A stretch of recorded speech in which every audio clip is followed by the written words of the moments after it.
Hello everyone. This presentation is about the operational simulator of the Harmony project. The operational simulator of the Harmony project is situated at the bottom of the three-layer architecture and interacts directly with the tactical layer which sits above it. The main principles that guided the development of the operational simulator were the functionality to be able to model within the operational dynamics for multimodal transportation system, allow the modeling of different mobility services and systems for both freight and passengers. Also in the context of freight and passenger mobility to be able to simulate new mobility concepts, specifically mobility as a service, on-demand transport, urban logistics, and so on. Also to facilitate agent-based simulations and enable the integration of agent-based simulations and demand in traffic assignment models. And also one of the major considerations at the beginning of the development of the operational simulator is to be of an agnostic nature and have the functionality to be integrated to different supply simulation tools. In terms of the different components of the operational simulator, there are two main components. The first one is the operational passenger simulator controller, which allows the simulation of scenarios that deal with passenger transportation services, and the other component is the operational freight simulator controller that actually allows the simulation of scenarios and models that facilitate freight transportation. They are both integrated in the same way with the supply simulator and allow the execution of different scenarios at the operational level. Starting with the operational passenger simulator, the next few slides will demonstrate and explain the different components and some of the basic functionality of those components. The operational passenger controller consists of three individual modules. The first one is the Agent Demand Manager, which is the module that provides the connection between the tactical and operational layers of the passenger mobility service controllers. The second module is the Mobility Service Controller, which is a service that emulates fleet management of mobility service platforms such as Uber, Lyft, Zipcar, so on-demand services, and it efficiently matches trip requests to specific fleet vehicles and coordinates fleet vehicle movements to meet present and future demand.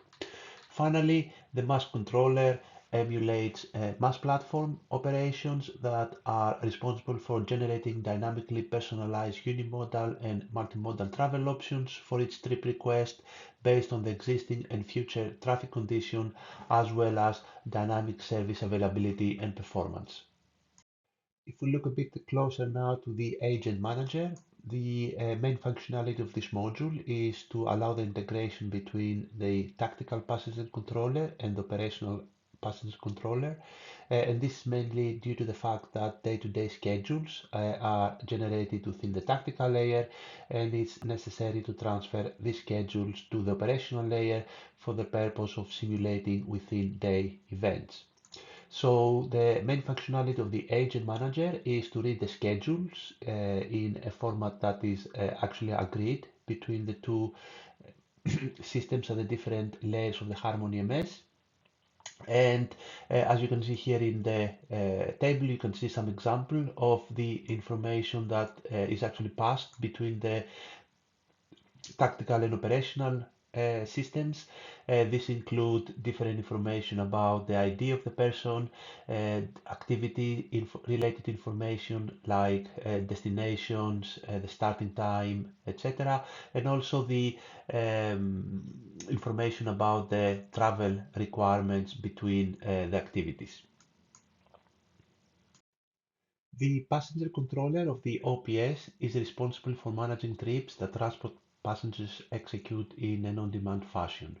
In real applications, these trips are actually executed using mobile applications, and they are ride-hailing trips, for example Uber, but this particular controller can also allow the modeling and simulation of more traditional services like taxi services. In principle, demand responsive transport is considered to be a relatively new mobility service that is currently not simulated in existing commercial traffic simulation software. The component itself, or the module itself, has a number of different subsystems, and the process for requesting a trip, selecting a vehicle, and operating a trip involves the interaction between those different subsystems. So, for example, this module includes a system that allows the setting up of the simulation experiment where different parameters can be set. It also allows the control of the passenger and driver agents. There is a service controller that's responsible for the operation of the ride-hailing service, and also there's an adapter that allows the integration of this controller with a supply simulator. Of the third module of the operational passenger simulator, that is the mass controller system, and it has functionalities that are actually grouped into three main categories. The first one is initialization functions, the second one is demand management functions, and the third one is supply management functions. The mass controller initializations functions are taking place at the simulation experiment initialization stage and actually are responsible for setting up the main attributes of the simulation, including the graph that's actually used to generate the different travel menus, also the different user accounts, and the controller different aspects that are related to the configuration of the controller and its operation. The mass controller demand and supply related operations are facilitated by the demand and supply management functions respectively. More specifically, the controller's demand management functions are responsible for making optimal travel recommendation to service end users as well as booking mobility services on behalf of the end users and updating the user's account information. In addition, the supply management functions are responsible for mainly two tasks. The first one is to dynamically update the mass graph based on real-time traffic and service status data, and also secondly for monitoring the performance of the mass service and compiling realized completing trips and their final attributes. So the next few slides will present the freight controller at the operation level of the Harmony MS platform. So this is a high-level architecture of the operational freight simulator, very similarly to the case of the passenger simulator. This simulator integrates with the tactical freight simulator and receives information, and the main objective of the operational freight simulator is to simulate different logistic services at the operational level. It receives different kinds of inputs like the network, the zones that are being used by the tactical freight simulator, the demand, both the partial demand and also the heavy freight demand, and sort of uses that to perform its functionality. The operational freight simulator is composed of different modules, and these include the heavy freight module. This is responsible for simulating heavy goods vehicles based on the schedules received by the tactical freight simulator. There's a micro freight module that is mainly responsible for simulating services that can facilitate partial demand distribution. And again, this partial demand is actually received by the tactical freight simulator. There's a crowd shipping module that allows the simulation of scenarios where there's a combination of passenger services and freight services as in the form of crowd shipping. And there's another module that integrates land-air services, and this is mainly concerned with simulation of drones and provides some sort of an interface between land and air simulations. And finally, there is the integrated rescheduling module, which is dynamic. It actually runs in parallel with the supply simulator and checks the progress of different vehicles in the simulation from the freight fleet and tries to sort of take some decisions if the original scheduling is not possible based on the situation on the supply side. And again, very similarly to the passenger operational simulator, all these modules and the freight controller in general is actually integrated to the supply simulator, which in our case is AIMS through this RIDE API that will be presented later in the presentation. So now I'm going to be presenting some of the key components or modules of the freight simulator.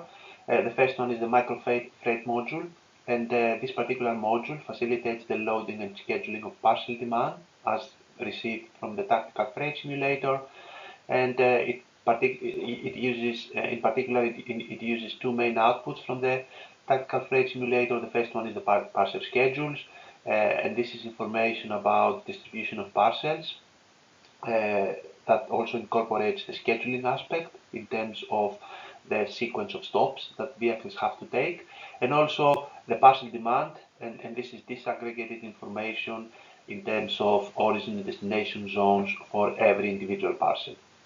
Based on those sort of inputs from the tactical freight simulator, there are two different instances of the vehicle routing problem that have been developed to facilitate the functionality of the microfreight module. The first one is the multi-trip vehicle routing problem. In this particular case, the parcels are grouped into tours, and this module actually finds the optimal fleet that can perform those tours. It takes into consideration the possibilities of a vehicle performing multiple trips throughout the day, and also some other characteristics of the vehicle, especially when we're dealing with maybe electric vehicles that have specific range based on their charging level.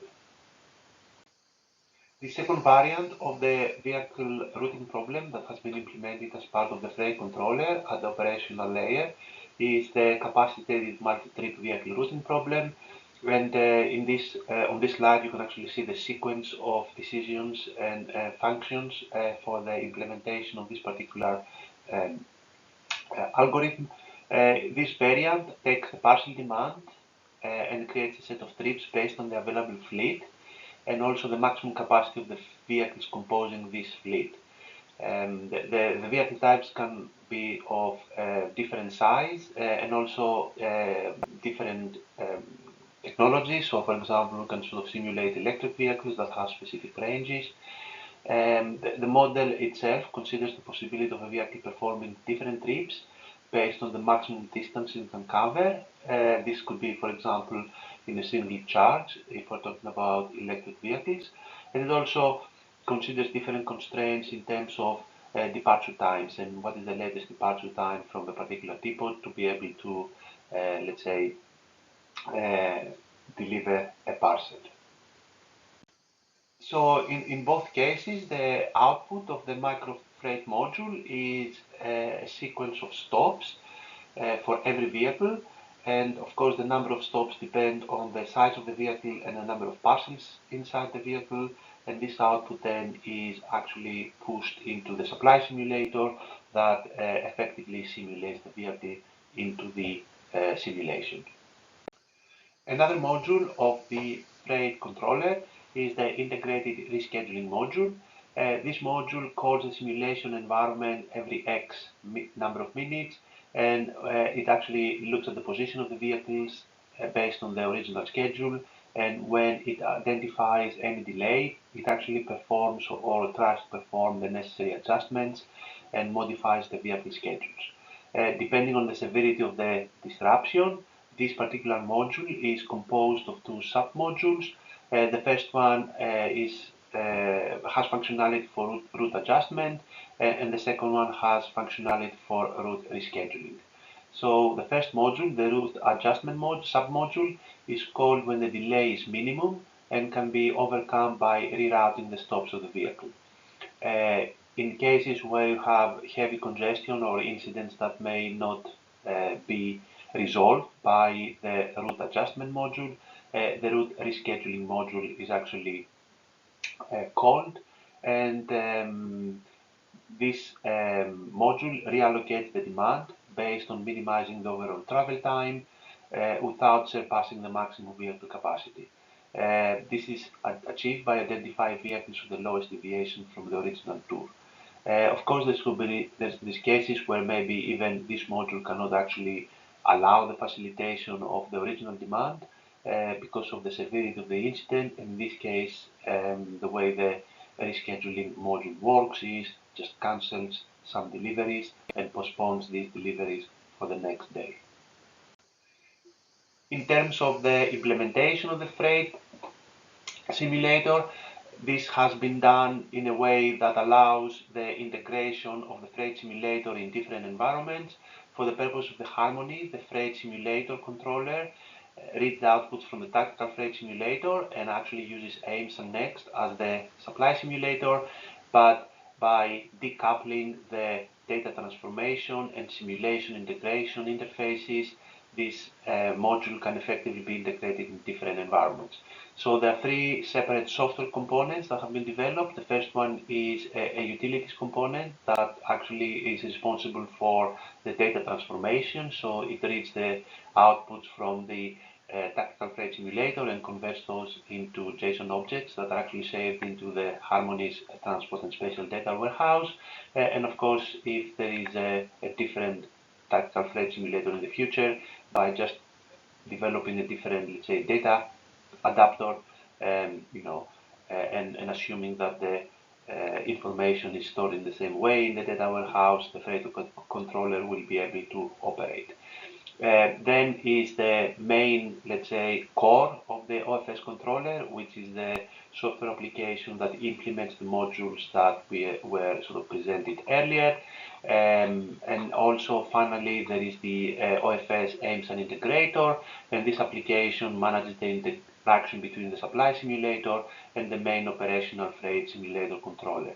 And of course, as in the case with the data transformation utility, this interface can be changed if the freight controller needs to be integrated with a different supply simulator. So the whole idea here is to have a sort of software agnostic approach for the freight controller that is not coupled with a particular type of the tactical freight simulator or a particular type of a supply simulator.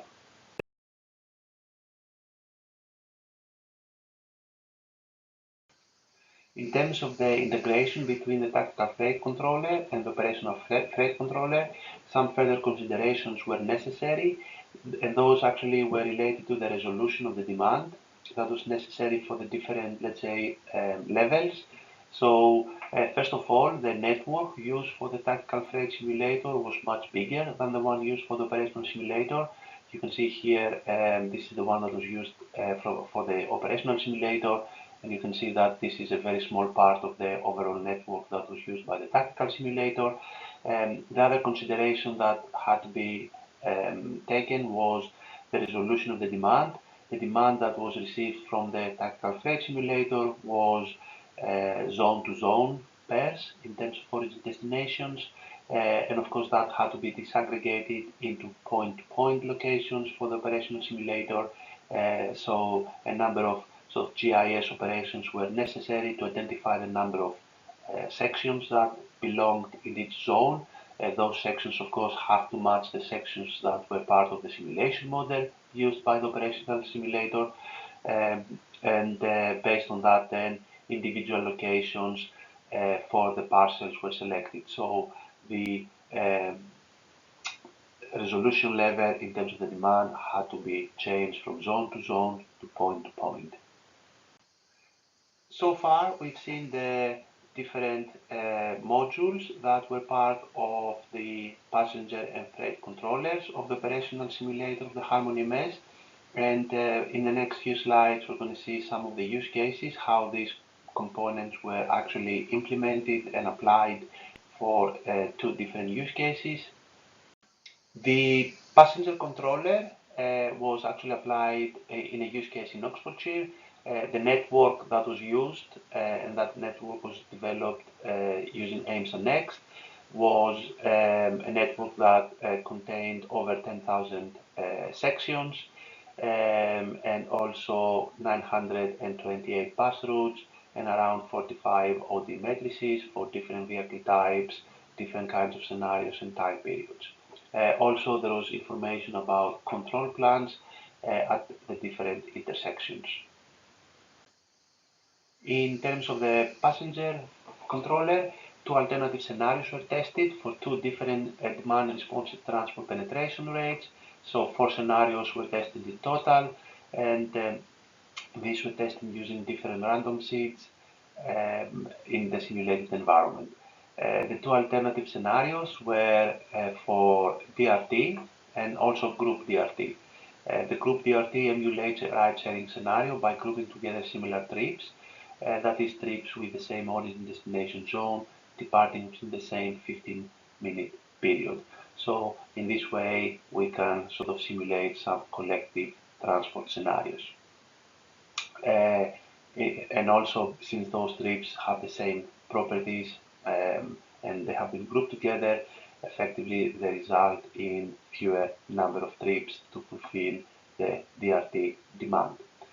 As you can see here on the graph, the figures show that the network performance was actually declining at the beginning when the penetration rate for the DRT was only 1%, but the total network travel distance and the CO2 emissions were actually decreased as the penetration rate increased to 10%. In the case of the freight controller, a use case in Rotterdam was implemented as part of the Harmony project, and the main objective of this use case was to assess the effects and the impact of using cargo bikes for parcel delivery in Rotterdam. So there was a base scenario, and in that scenario, several consolidation centers are actually positioned in the Rotterdam area outside the city center for parcel delivery just by using conventional vans. On the other hand, there was a cargo bike scenario, and in this case, there was a number of micro hubs situated inside the city center, and the idea here was that vans would actually load those micro hubs, and the final delivery to the customer would be simulated using cargo bikes. So on this slide, you can see the micro hubs here represented by those yellow dots, and this is the area of the simulation that was done at the operational level. So again, the idea for the cargo bike scenario was for the depots outside the central area to feed those micro hubs with parcels, and then the parcels to be delivered by cargo bikes. So some of the results from the application of the freight controller at the Rotterdam use case can be seen in this slide. It was observed that in the second case, where we had the micro hubs, about 30% of the total number of deliveries was actually implemented by the cargo bikes. And of course, that had an impact on the performance of the supply network.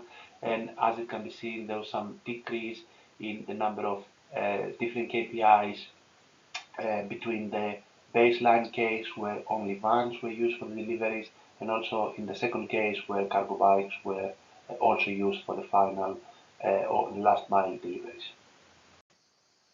In addition to the passenger and the freight controllers that have already been presented, the operational layer of the Harmony project also was responsible for the development of an nowcasting model. So the rationale behind the development of the nowcasting component was to allow the integration of real-time information into the simulated environment. The main information that was considered was events or incidents. So the idea was for the nowcasting model to be able to retrieve real-time information from different sources, and if there was an event identified in the form of an accident or congestion, then that event could actually be pushed into the simulated environment. Of course, that to some extent required the execution of simulations in real time and also using, let's say, real clock. So using the nowcasting model, the real transport network can be monitoring while the simulation is running to predict real events, and those events, as mentioned earlier, could actually be pushed into the simulation. So the nowcasting module was actually developed into two stages. The first one was the building of the module, so that involved the specification and the training of the different algorithms that were part of the nowcasting module. There were actually two main components or sub-modules. The first one was the event classification. So the purpose of this module was to receive real-time information about traffic and events and try to classify an event. And the second module was responsible for converting that event to something that could actually be simulated into the simulator. So that's the event incident mapping module. So for example, the event classification may detect an incident, an accident on the network, and this accident involved the closure of two lanes, let's say.